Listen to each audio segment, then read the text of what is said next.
Hey guys, what's going on? Wanted to come at you with an update on the 2002 Silverado 2500 HD. Truck's been just the daily work beater. It's got just about 294,000 miles on it now. So I put about 12,000 miles on it since March or April, whenever I bought it and got it on the road. But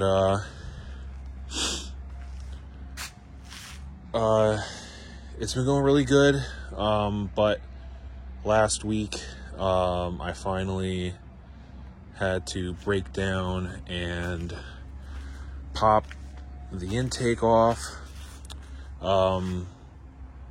A while ago, I had gotten a knock sensor code, and I just dealt with it, drove it as is, but then, and the check engine light actually went away by itself, so that's always nice. However, more recently, the truck had, especially when it got, nice and cold out here during the winter months, which we're still currently in, the truck developed a cold start issue where the truck would start up fine, rev up to about 1,000, and then it would try and settle itself down. And when it did that, it would actually fall on its face and have a hard time idling and almost stall out. And it would kind of be, revving up and down. It would stumble, and then it would rev up, and then it would rev back down and stumble, and would do that like 2 or 3 times, and then it would kind of smooth out and warm up.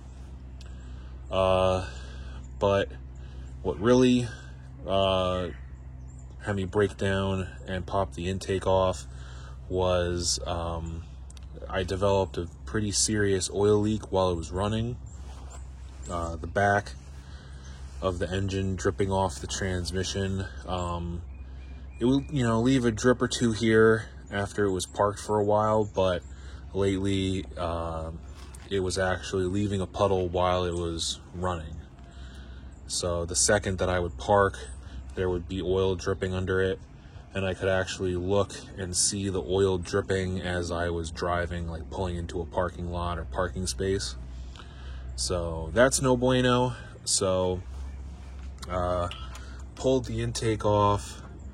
I knew I had to do knock sensors, so and I'm pretty sure the leak was coming from the knock sensor plate, because I already had the rear main done and it wasn't leaking when it wasn't running, so that's not a rear main issue. And I already had the oil pressure sensor replaced, so it was either, and I had already done the valve cover gaskets recently, which those are still nice and dry, so it was either this plate or the cam position sensor. So pop the intake off, nice and slimy and sludgy. I mean, again, 290,000 miles. I don't think this engine's really been into that much. So it was a mess, but we got it cleaned up. You could see I have put the knock sensors in, changed the gasket, put a Fel-Pro one on there, which we'll get to the Fel-Pro in a second, but like this gasket, I'm not super happy that it actually sticks out a little bit farther than the plate, which the original one didn't do, but luckily it doesn't look like it's an issue. But new knock sensors went in, and new harness with the new grommets, and obviously silicone the living hell out of them. The reason for that, if anyone doesn't know, These LS engines are very, very common to have water leak into the knock sensor holes, especially the rear one, and fill up with water, and then the knock sensor rusts and corrodes, and that is what happened. That rear knock sensor, it didn't have any water in it when I took it out, but it was definitely very rusty. So the solution for that is, one, new wiring harness, but two, you absolutely silicone the hell out of the grommets when you put them in. So that's done. The intake is regasketed. I've always been a Fel-Pro guy, but I actually am pretty disappointed with the Fel-Pro gaskets for this LS engine. One, that cover, the gasket being a little bit longer than the actual plate itself, I'm not super thrilled with. The throttle body gasket that goes on the intake, it fits, but it seems to kind of fit a little loose. And the biggest disappointment was the actual intake gaskets on these LS engines.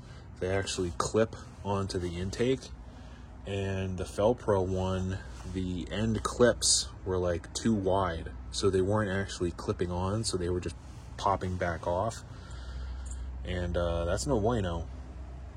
So threw the Fel-Pro ones in the trash. I actually had a whole nother Mahle, M-A-H-L-E kit, and those intake gaskets fit great, so I threw them on. I actually may try out the throttle body gasket and compare it to the Fel-Pro one and see which one fits better. But I also took some time, cleaned up my throttle body the best that I could. Now,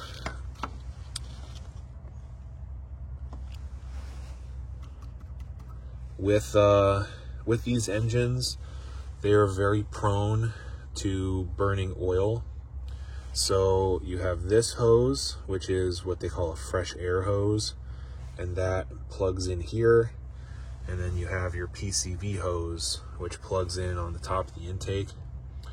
The inside of this intake is completely full of oil sludge, and the back of this was all oil sludgy, and you could see all in the this port here. It was all sludgy. The port on the intake actually poured oil out when I tipped the intake forward. So what I'm going to do is I have a oil catch can coming. So we're going to replace this hose, which is cracked on the end and everything. We're going to replace that, and we're going to put a catch can system in. I'm going to replace this hose because it's the original hose, and it is dry rotted and split down here. I have it held on with a zip tie. I'm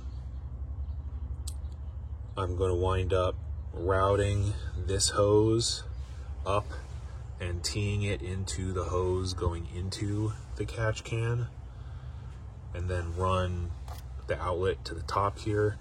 And I'm probably going to cap off this fitting, because I don't think you can leave it open since it's behind the MAF sensor. I think if you just left it open, it would be considered a vacuum leak, because you can see the port back here. has a hole there that goes into this end, but since there's no airflow sensor behind the throttle body, I don't think I can leave that open. But the reason I don't have the intake on is since you can clearly see the cam position sensor, I'm going to replace it before I put the intake on. I know you can change it with the intake on, but I mean, it's right there. It's super easy to change out, so there's no reason not to wait another day and just have super easy access to changing it. And that way, in the event that it was that cam position sensor that was leaking, I'll have both of these potential leaks fixed, and hopefully that all works out. So yeah, other than that, I mean, the truck's been doing really good.